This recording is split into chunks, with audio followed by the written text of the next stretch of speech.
What's up, guys? Mason the Brock Henderson here, and this is Criminal Minds, Season 15, Episode 4, Saturdays. So you know what I said, how much I enjoyed how they incorporated the personal lives of our main cast to make us really care about them whenever they're going into all of these very dark situations, and it gives us a little bit of levity. Obviously, nobody heard when I said that because, I'm saying this well after the show has already ended, but it's like they heard what I was going to say in the future, and they took that and they multiplied it by 20,000. They're just like, we're going to throw all of it into one episode. Because, yeah, I like these characters. I like them interacting off each other. I like to see their personal lives. And there were some good moments in this episode. But it was all just, I don't know. Like, it just felt too much. It felt like there was not enough of the actual criminal minds going on. Honestly, the case in this episode that they had, which wasn't even really a case, it felt like it took sort of backseat to a lot of the story going on. So, yes, there were parts of it that I enjoyed, and I did, when I turned off my brain for a second, I could have fun with this episode because there were some funny scenes. But when I think about what Criminal Minds the show is about, it's about this team going and tracking down some vile people and how they can break down how these people think, and it's about catching those bad guys. This episode was mostly about, so let's see what's going on in their personal lives. Let's see them all just sort of hanging out. We will have a kind of a case going on, but it's more of a side thing. It's not even going to be that dangerous. It's more just this guy threatening this girl online. That's basically it. I don't know. It felt very odd. Now, like I said, there were good things. So first we'll talk about, I guess, each story one at a time. Start with Prentice's story, because for me, that was probably my favorite part of this episode, and it was just because I feel like this could actually turn into something kind of interesting. Because, yeah, this guy clearly was paranoid and probably had some mental issues, assuming that everybody was out to get him. Huge conspiracy theory about how the FBI is tracking him. It was kind of funny, it's definitely one of those when you see his crime board or whatever. I don't know, just something about that cliche does make me laugh, because every time I see a board like that, it just makes me think of the meme of the guy just, everything on the board pointing to this one thing. He's like, I figured it out. And also just how they solve it, with Tara going in and talking him down, convincing him that it's not the FBI that's spying on him, it's actually NSA, possibly. It was just, I don't know, it was kind of clever how they worked around that and managed to solve the problem for Prentice. The stuff with Rossi and Matt and his wife, is it Krista? I think it might be Krista, or Christy. What's weird is that Rossi married Crystal, but I think it's Christy or Krista or something like that. I'm just like, these names are too similar. You can't do this to me, show. I'm already terrible with names, and now you're giving me this. But yeah, some funny moments throughout that, and a nice one where Rossi decides he's going to help Matt essentially make more money by selling his stories from all of his overseas trips and stuff. So yeah, it was nice. And again, there were some nice moments. Christy finally has her baby in this episode as well. So overall, it was fine. It definitely felt very filler.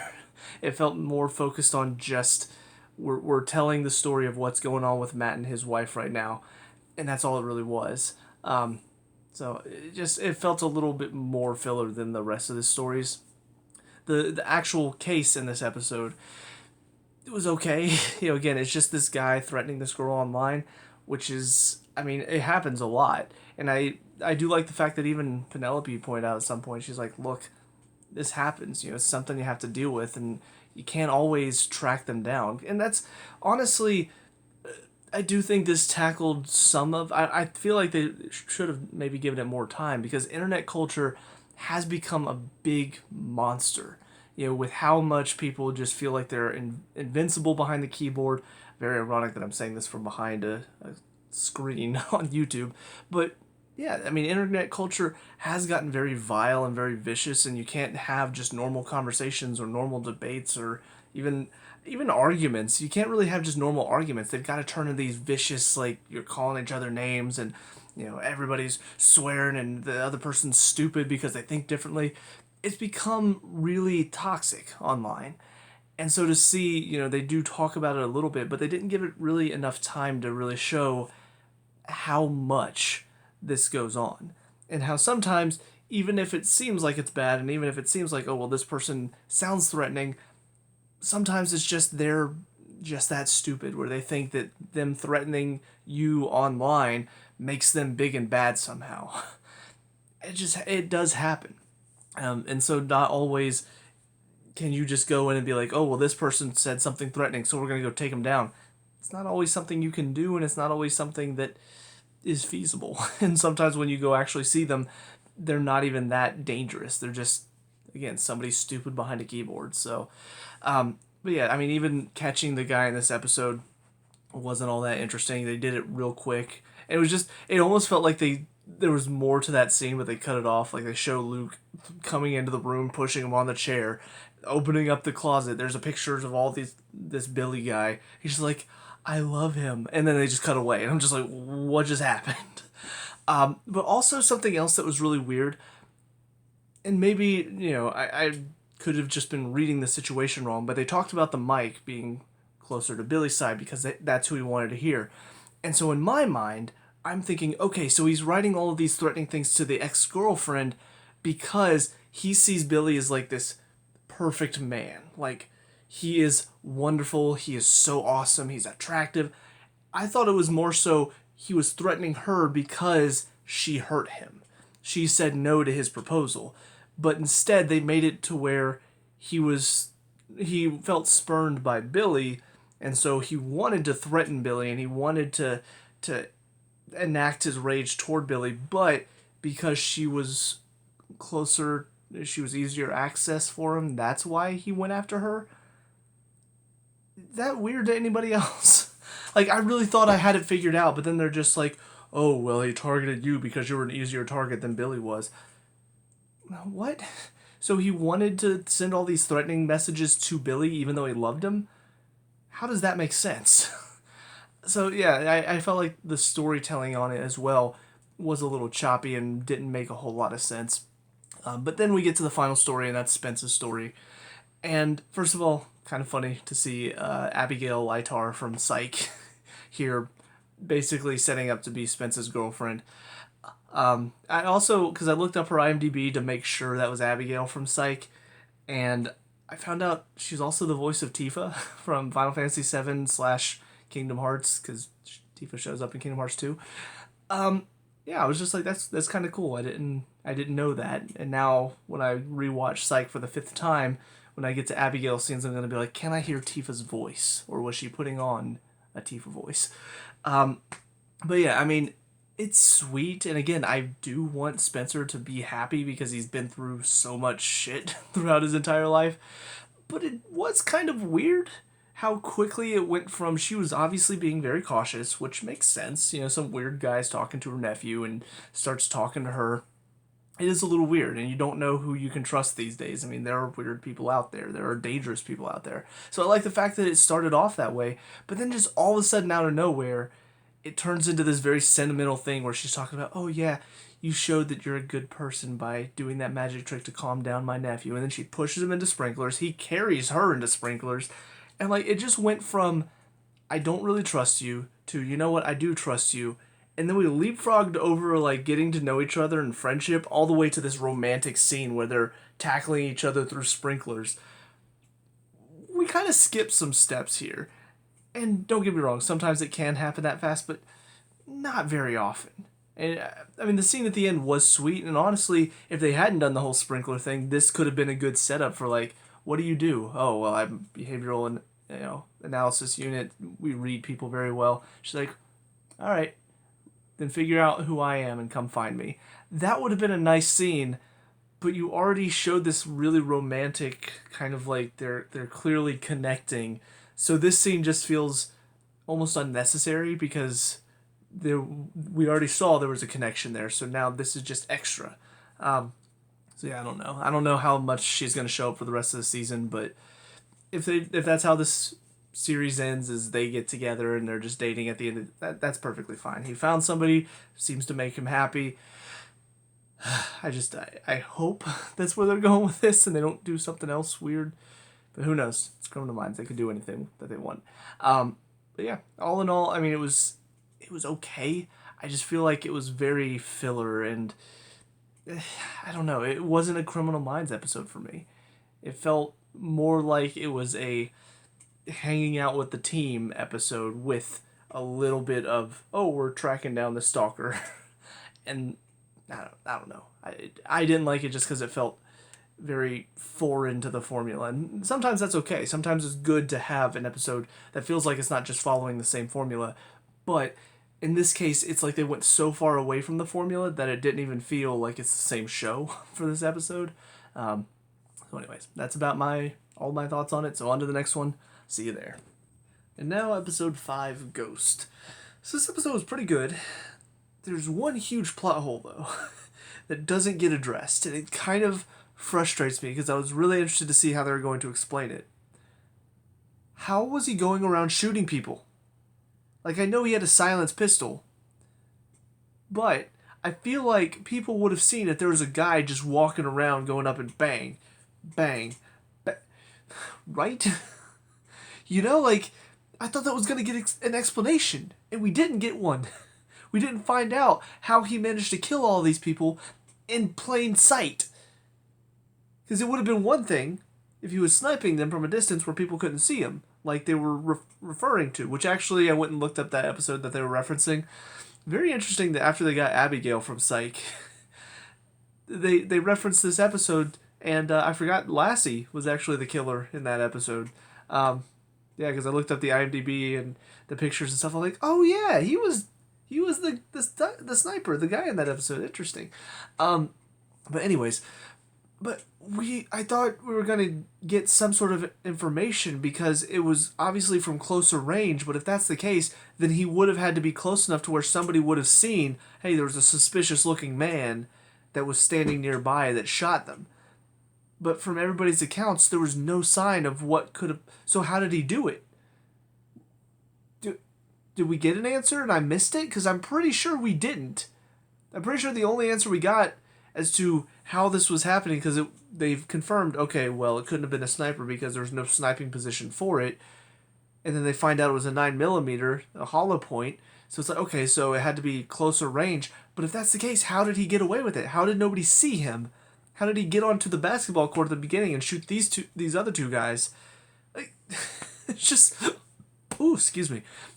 I mean, how can you just avoid that? Because that's kind of a big deal.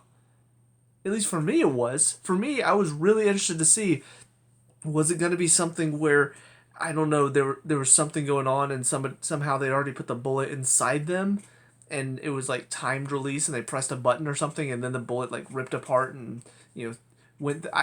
that sounds stupid, but it would have been an explanation as to how these people apparently got shot with nobody seemingly around to do it. But we didn't get an answer. Now, granted, the stuff outside of that, finding out about this guy that Luke and Matt took down at some point, and getting revenge for his brother. I mean, all that was perfectly fine. It was interesting. I like Luke and Matt's brotherhood at the end, too, where they work together, they stop him, and then they have that nice conversation, basically showing how most military guys, they have the same creed. It's all about who you're working with. It's a family, because you have to trust the guy that you're going into battle with, because if you don't, then yeah, it's not going to work out for you more than likely. It did make me think, though, because obviously No Way Home just came out recently, and that whole, with great power comes great responsibility, and because Andrew Garfield in the movie is also like, yeah, Uncle Ben said that. I'm like, well, he did say something along those lines, but it wasn't quite that, and I just drew comparisons because it's like, oh, they're basically all saying the same thing. You gotta look out for your team. You gotta be there for each other, but just in different words. But anyways, yeah, I liked all of that stuff though. I liked how Matt turned that flea bag guy against him, turned him against his right hand man. Basically, had him killed, and that helped them get some more time. Basically, also took out somebody who probably would have helped out in that final fight. So it took away one less enemy to face. The team working really hard to get them back. I would have liked to see a scene where Garcia sees them come back in safe and sound, because I mean, we know how worried Garcia was throughout this entire episode. So I was hoping to get that kind of moment of relief for her. And also the fact that I don't know, the fact that Matt was taken and we didn't really get any reference to his wife or his kids. We didn't, see Lisa react to any of this news. Like they were in serious danger. And I feel like there was never really a feeling of that because none of their loved ones in their personal lives, nobody was seen in this episode. So it kind of took me out of it a little bit because I didn't really feel like they would kill them off if we didn't see Lisa or Krista. I still don't remember what her name is, but we didn't see either of them, and so in my mind I'm thinking, okay, so they're not going to die because that would be stupid of them to kill off one of these two and we don't see their loved one at all, like reacting to the information that they've been taken and, oh my gosh, are they going to get him back? Are they going to get him back? Is he going to be okay? And then if he's not, then it really is heartbreaking, or that moment of relief where they got him back. There were just several elements I feel like that were missing that could have really raised the stakes and given us a little bit more emotion in the episode. More just missed opportunities, I feel like, rather than stuff that was bad in this episode. But like I said, the one thing that was definitely bad is avoiding that glaring plot point of how did they shoot these people in broad daylight? How is that even possible? So if I missed it, I'm going to look up actually after I'm done doing this episode review. I'm going to look up and see if there's an explanation as to how this was done. But as far as I could tell, I was paying pretty close attention. I mean, it is pretty late, so I could just be tired and missed it. But I was paying as close of attention as I possibly could, and I do not remember them referencing at all what was used to essentially get close enough to these people to shoot them and kill them. So, but whatever the case, that's it for this episode. On to the final of these three. See you there. Now, episode 6, Date Night. Good. We're back on track. Finally got an episode that I really enjoyed, had a lot of fun with. Were there some writing issues? Maybe, but I can overlook them.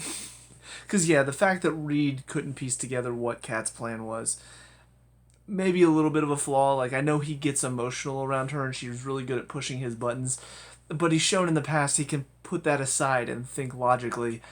And I'm glad at least the team was able to think logically, because honestly, I'm not a genius by any stretch of the imagination, but I can look at this situation and go, okay, she's doing this right as he's starting to see somebody new.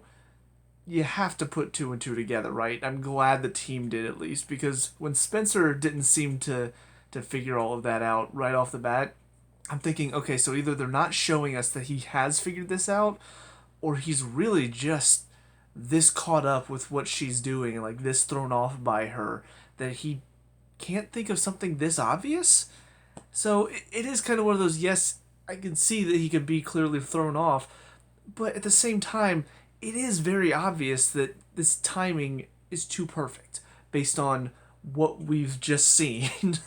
So, yeah, but again, I'm glad the team at least picked up on it, and honestly, the plan was pretty clever, and I'm glad they're showing Max as more than just, some typical random girl. Like, no, she's showing she has the fortitude to be with somebody that's in this line of work, because you need to have a special sort of strength to be able to date somebody or even possibly marry somebody that goes into work where they have to deal with all of these crazy, awful people. Now, granted, not all of them have somebody that's obsessed with them that's crazy, but still, I mean, the thought that they could be a target or you could be a target because you're close to them, it's something that not a lot of people can deal with. So I thought it was a good episode to showcase that Matt and Spence are probably going to be okay. I feel like this is sort of the, yes, they're a couple, they're going to be a good couple, we're good. I wonder now if this, well, I don't know, because we're seeing everybody except for Garcia, honestly, at the moment, has somebody in their life. So I don't know what they're going to do with Maxine for the rest of the season. But anyways, some of the standout moments in this. First of all, Aubrey Plaza, as always, kills the performance. Just absolutely. she knows. It's funny because I haven't really watched much of Parks and Rec, but I've seen, I think, like the first three seasons, I believe. And her character in that, I mean, she has sort of this similar feel about it where it's sort of nonchalant, like she doesn't really care about most things. But when she does get excited, it's like about things that you wouldn't expect. So it's funny how similar sometimes she can be. You know, when I look at her character in Parks and Rec, and then here, and then in Legion, like there are similar elements to it, but they are also different in the larger sense. But yeah, I always have fun watching her performances because they are so engaging, and what she's saying and how she's saying it, it can be really captivating to watch her at work. So yeah, the fact that they brought her back for the last season is very fitting because there is a real connection there between her and Spencer.